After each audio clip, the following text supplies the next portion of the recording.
The Great Depression was an era that marked the worst economic downturn in the history of the industrialized world. Spanning 10 long years from 1929 to 1939, it was a time of severe hardship that left deep imprints on the American psyche. The descent into this economic abyss didn't happen overnight. First, let's turn back the clock to the Roaring Twenties. Imagine a decade of prosperity, cultural dynamism, and unchecked consumerism. Welcome to the Roaring Twenties. This was an era marked by an economic boom fueled by industrial growth and technological innovation. The nation was on the upswing, and the stock market was the playground of the wealthy, with rampant speculation driving prices to unprecedented heights. The cultural landscape was changing too. Jazz music echoed through the streets, flapper dresses were the height of fashion, and literature flourished, reflecting the spirit of the age. Consumerism was king. Radios, cars, and household appliances. These symbols of modernity were no longer luxuries but necessities, bought on credit by an ever optimistic public.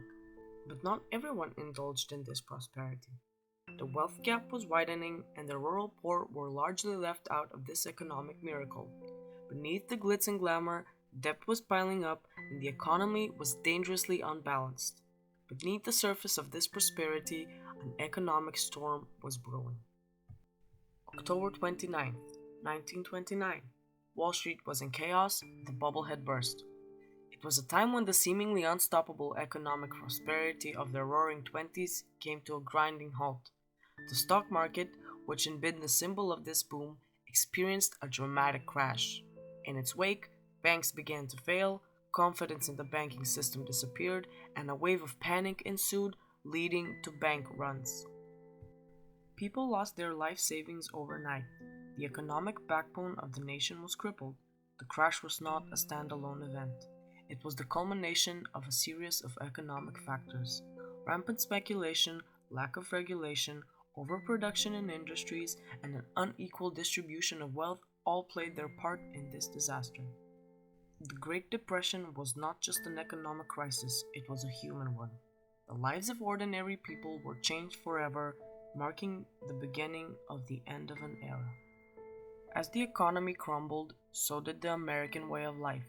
The Great Depression cast a long, dark shadow over the United States, shaping society and culture in profound ways. Unemployment skyrocketed, leaving 1 in 4 workers without a job.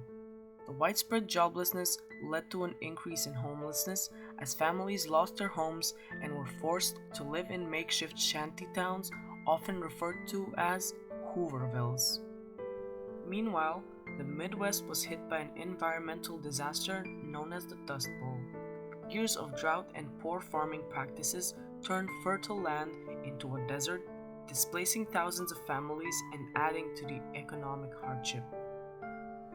Yet, amidst the despair, there were cultural shifts. Art and literature of the time reflected the struggle and the resilience of the American people.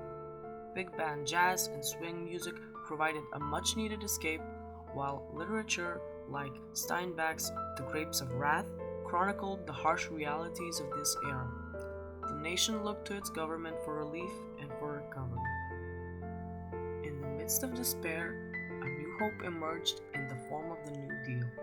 As the Great Depression deepened, the American people sought a leader who could navigate them out of this economic abyss. The man who stepped up to the task was Franklin Delano Roosevelt, elected as the 32nd President of the United States in 1932.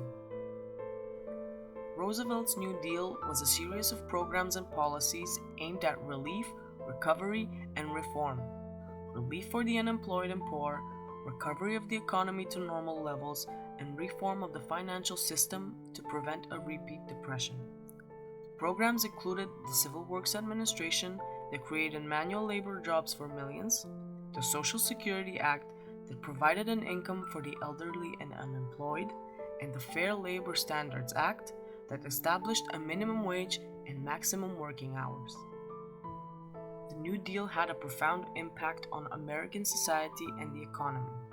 It brought about significant changes in the role of the government, expanding its responsibilities and involvement in the economy. It also fostered a sense of hope and optimism among the American people who saw tangible improvements in their lives. However, it's important to note that while the New Deal eased some of the Depression's worst effects, it did not end the economic downturn. The road to complete recovery was still a long one, and it wasn't until the onset of World War II that the American economy fully rebounded. The New Deal marked the beginning of the end of the Great Depression, but the road to recovery was long. The Great Depression was a time of hardship and change, but what can we learn from it? The Roaring Twenties, with all its glitz and glamour, was a time of prosperity that hid a fragile economic structure. This period taught us the importance of economic stability over superficial growth. The Great Depression was a stark reminder of the consequences that follow unchecked speculation and market unpredictability. Society and culture during the Depression also shifted dramatically, underlining how economic events can profoundly impact everyday life. It showed us the resilience and adaptability of people in the face of adversity. The government's response, encapsulated in the New Deal, demonstrated the potential of policymaking in fostering recovery and reform. It emphasized the crucial role of governance in safeguarding the well-being of its citizens. In essence, the Great Depression was a harsh lesson in economic, social, and political dynamics. It serves as a reminder to remain vigilant and proactive in our efforts to prevent such a crisis from recurring. In the words of philosopher George Santayana, those who cannot remember the past are condemned to repeat it.